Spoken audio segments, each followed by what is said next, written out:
Hello dear students, ये mid term का आज एग्जाम हुआ था मॉर्निंग वाले बच्चों का मैथमेटिक्स का बेसिक का। तो इसके जो एमसीक्यू है ना उसके आंसर बता रहा हूँ। बाकी जो आंसर है ना, जब आंसर की आएगी आप उसमें देख लेना, ठीक है। तो जो पहला क्वेश्चन है इसने बोला मूल बिंदु से इसकी दूरी निकालनी थी, आपको डिस्टेंस निकालनी थी ओरिजिन से।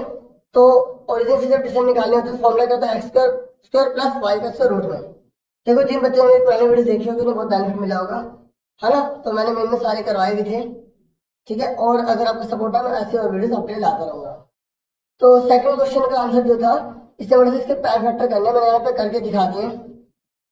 तो दो कितनी बार है, 3 बार, 3 एक बार और 19 एक बार, ये आंसर आ गया बी, ठीक है। फिर उसके बाद ये थर्ड है, इससे बोला साइन की वैल्यू ये दे रखी है तो कोस की वैल्यू निकालो। तो आपको इस तरीके से करना था और ये बहुत रटा क्वेश्चन था, तो बच्चों ने बहुत प्रैक्टिस करी हुई है, मैंने बहुत बार करवा रखा है। ये 3 है, ये 5 थे, 4 आ गए पाइथागोरस थ्योरम से। तो कोस का मतलब बी अपॉन में एच होता है, तो ये आंसर आएगा 4/5, ठीक है। उसके बाद यहाँ पर इसे बोला है कि अगर शून्य का गुणनफल 2 है तो के की वैल्यू क्या होगी, यानी कि हमें अल्फा बीटा 2 दे रखा है। और क्या होता है शून्य का गुणनफल का फॉर्मूला सी अपॉन में ए होता है। तो सी अपॉन में ए की वैल्यू कितनी दे रखी है, 2, ठीक है। तो क्योंकि देखो ये 2 दे रखा था ना, अब सी कितना है देखो, एक्स के साथ देखो ए बोलते हैं इसको, बीस को सी, तो सी बाय ए पुट कर दिया, क्रॉस मल्टीप्लाई कर दी, तो -7 अपॉन में 2 आंसर आ गया। फिर देखो ये बहुत सिंपल था, ये लेंस के पैरेलल है, ये इसका डबल है, तो ये भी इसका डबल होगा। नहीं तो आप इसे ऐसे कर सकते हो, एडी बटे में डीबी बराबर ए बटे में ईसी, क्रॉस मल्टीप्लाई करोगे आंसर आ जाएगा, ठीक है। उसके बाद यहाँ पर नेक्स्ट ये कह रहा है कि 21 सेंटीमीटर त्रिज्या का गुणित है, आपको सेमी सर्कल का एरिया निकालना है। तो सेमी सर्कल का फॉर्मूला क्या होता है, पाई आर स्क्वायर अपॉन 2 होता है, ठीक है।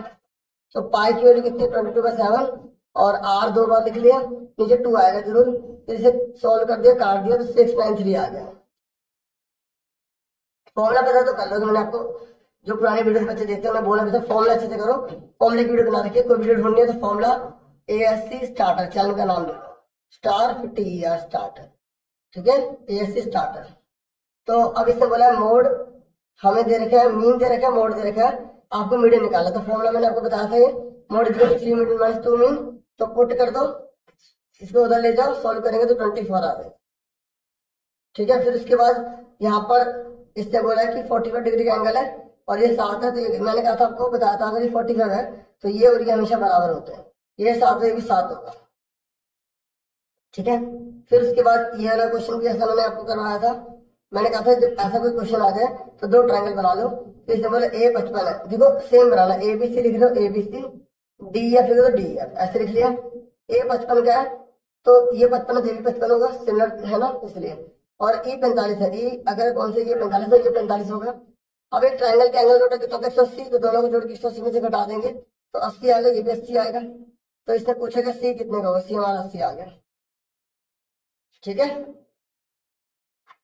ठीक है। उसके बाद ये कह रहा है हाईएस्ट कॉमन फैक्टर मतलब HCF, इसका क्या होगा। तो देखो 77 के टुकड़े कर दिए, 132 के दोनों में सेम क्या है 11, तो 11 आंसर है, ठीक है। उसके इससे बोला है कि मिड पॉइंट निकालो, तो दोनों को जोड़ के आधा कर दो, 7 में 3 का 4, 4 का था 2, 5 3 8 8 का था 4, तो आंसर आ गया। फिर उसके बाद नेक्स्ट क्वेश्चन है, ये कह रहा है घड़ी की मिनट की सुई 10 मिनट में कितने डिग्री कौन बनाएगी। तो मैंने आपको बताया था 1 मिनट में कितने डिग्री बनते हैं, 6 डिग्री, तो 10 मिनट में कितने बनेंगे, 6 × 10, तो 60 डिग्री आ गया, ठीक है ना।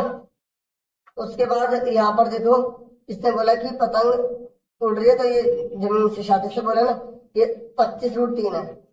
तो ये कह रहा है अगर 60 डिग्री का है तो आपको डोरी की लंबाई निकालनी है। तो इन दोनों में कौन सा फॉर्मूला होता है, साइन थीटा का। तो साइन 60 P अपॉन में H होता है, साइन 60 की वैल्यू कितनी होती है, √3 अपॉन में 2, ये 25√3 अपॉन में H, √3 से √3 कट गया, क्रॉस मल्टीप्लाई कर दी तो H = 50 आ गया। थोड़ा शॉर्ट में बता पा रहा हूँ, ठीक है। बाद में मैं कोशिश करूंगा पूरा पेपर को समझाने की, ठीक है, जो फाइनल टर्म में, ताकि आपके काम आ जाए, ठीक है। उसके बाद ये बोला कि अगर ऐसा है तो पैरेलल कब होगा, पैरेलल कब होगा जब एक बराबर एक बराबर नहीं होगा, ठीक है। फॉर्मूले मैंने आपको सारे दे रखे हैं, तो जिन्होंने करा होगा उनको बेनिफिट मिला होगा। फिर ये कह रहा है साइन थीटा कोस थीटा कब बराबर होते हैं, 45 डिग्री पे बराबर होते हैं। 45 पे 45 पे दोनों 1/√2 होते हैं ना, तो बस इसमें तो सोचने वाली बात ही नहीं थी। ठीक है, और फिर ये कह रहे हैं दो प्राइम नंबर का एचसीएफ क्या होगा, दो प्राइम नंबर ये ले लो, तो 2 × 1 लिख लो, 3 × 1 लिख लो, दोनों में सेम क्या 1, तो आंसर क्या 1 आ गया। फिर उसके बाद यहाँ पर ये कह रहा है कि दो सर्कल है, उनकी सरकमफ्रेंस का डिफरेंस कितना होगा। देखो दो सर्कल है, एक बड़ा 2πr, छोटा 2πr, ठीक है, दोनों में सेम क्या है, 2π कॉमन ले लिया, r - r। अब बड़ा r कितना है 14, 14 में से 7 गए, कितने बचे 7, तो पाई की वैल्यू खोल लो, 22/7, 7 से 7 कट गया, तो 22 को 4 2 से मल्टीप्लाई करें 44, हमारा आंसर आ गया 44।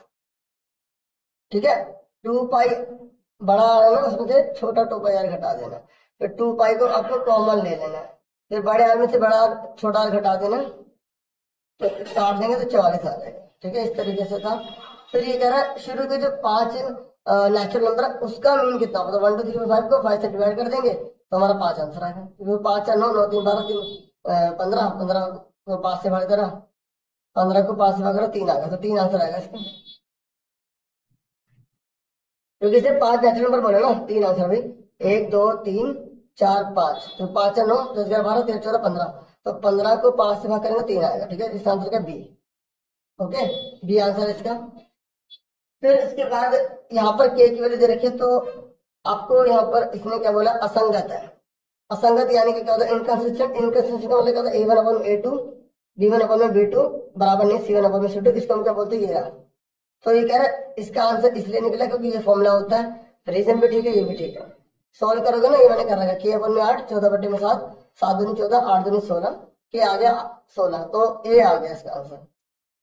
ठीक है, तो ए क्यों, क्योंकि जो भी असंगत होते हैं उसमें इस तरीके की सिचुएशन पाई जाती है, तो रीजन भी ठीक लिखा है और ये भी सही है, तो इसलिए इसका आंसर क्या ए।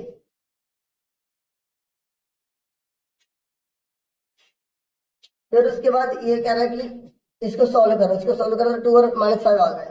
फिर ये कह रहा है कि ये जो एक्स एक्सिस है ना उस पर एक ये आएगा, ये आएगा। देखो ये y की वैल्यू जगह कर दिया था, y की जगह लिख दिया ना, क्योंकि x है तो x की वैल्यू होनी चाहिए था ना, तो r गलत है a सही है, जब तो कौन सा आएगा सी, जब a सही होता r गलत होता तो सी आंसर आता।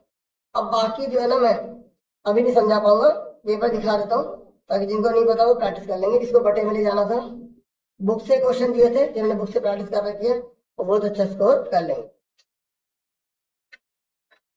ठीक है, देखो आप इसमें इसके टुकड़े करके ना फिर कॉमन ले लोगे, फिर बोल दोगे ये अभाज्य संख्या नहीं है, कंपोजिट नंबर है, इसके फैक्टर करने थे आपको। ठीक है, यहाँ पर आप सॉल्व कर देंगे इसको, इस तरीके क्वेश्चन। अब पहले एक बार दोनों को जोड़ते हैं, एक बार घटाते हैं, सिंपल इक्वेशन बनाते हैं, फिर सॉल्व करते हैं इस तरीके के क्वेश्चन को। ठीक है, बाकी आप देख लो, मैं अलग से ना वीडियो आपके लिए लाऊंगा बाद में, अभी तो मैंने 20 तक के कहे थे, और आंसर की वीडियो आपको जब भी होगा जितना जल्दी हो सके मैं आपको प्रोवाइड कर दूंगा। और बाकी का पेपर देख सकते हैं कैसा था पेपर, कमेंट करना चाहे तो कमेंट करके आप बता सकते हैं। ठीक है, अब पूरा पेपर फटाफट दिखा देता हूँ, केस स्टडी भी बहुत इजी थी।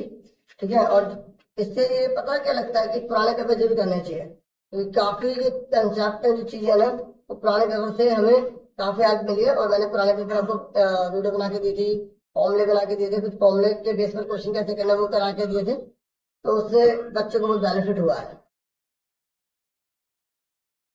ठीक है, अब देखो केस स्टडी है, देख लो, बहुत सिंपल केस स्टडी थी। कह टी और एफ की वैल्यू बताइए। ठीक है, तो टी देखो यहाँ पे कितना है, एक्स का 3 वाई का 9 है ना, पहले एक्स होता फिर वाई होता है ना, तो इन्होंने एक तरह से कहा गया तो 9 का लेवल का दे दिया था।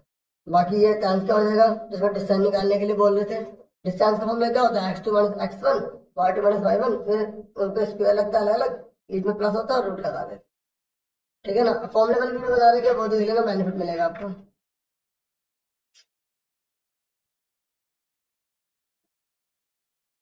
ठीक है, यहाँ पे सेक्टर का फॉर्मूला लगाना था, मेजर सेक्टर हो गया, सेगमेंट का जो जो बोला उसके अकॉर्डिंग, चाप की लंबाई बोला है तो आपको लेंथ ऑफ आर्क लगाना था θ/362πr।